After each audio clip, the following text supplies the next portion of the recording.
dealt very quickly with the employment visa piece. What about families? If you are in possession of, no, that's not what I wanted to say. If you have a heterosexual spouse or unmarried children who are under 18 or otherwise unmarried, if they're over 18, and are otherwise in full-time education, they can get a dependent visa. So with a dependent visa, you are allowed to engage in any kind of activity in Hong Kong whatsoever, as long as it's lawful. No further permissions of the Immigration Department required.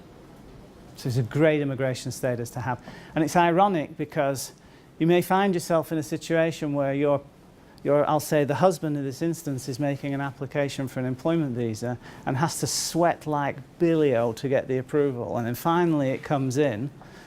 Well, the wife that's accompanying him gets a dependent visa that makes it suitable and capable and lawful for her to go off and do any kind of activity without any of the constraints that have been appended to her husband's visa. So it's really kind of ironic that the spouse gets a much, much better immigration status in the round than the sponsoring partner has. So that's a dependent visa. But unfortunately in Hong Kong it's only available to heterosexual married couples. Same-sex partners don't get a look in, unfortunately.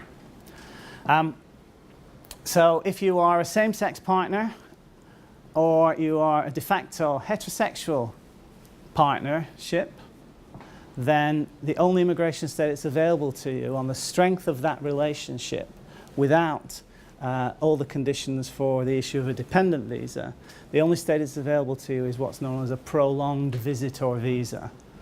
And the prolonged visitor visa is the Immigration Department's response to the awful situation that would prevail if, because of the dependent visas not being available except to heterosexual married couples, you'd have situations where families would be torn apart just because of their non-traditional family nature.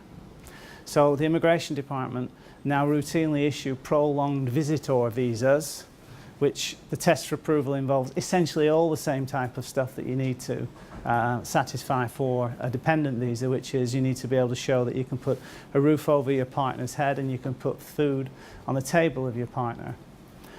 Clearly you need to show that your relationship is genuine as well, but all things considered, those prolonged visitor visas get issued almost automatically, but it takes about 6 months, and they're only issued for 6 months at a time.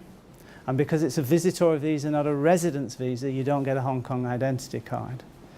And I call this visa the slippers and pipe visa, because actually, other than painting pictures of the harbour, there's not much more that you can do on the visa status than wait at home for your partner to come back each night and hand him his slippers and his pipe. So, not a great immigration status to have, but it does keep families together.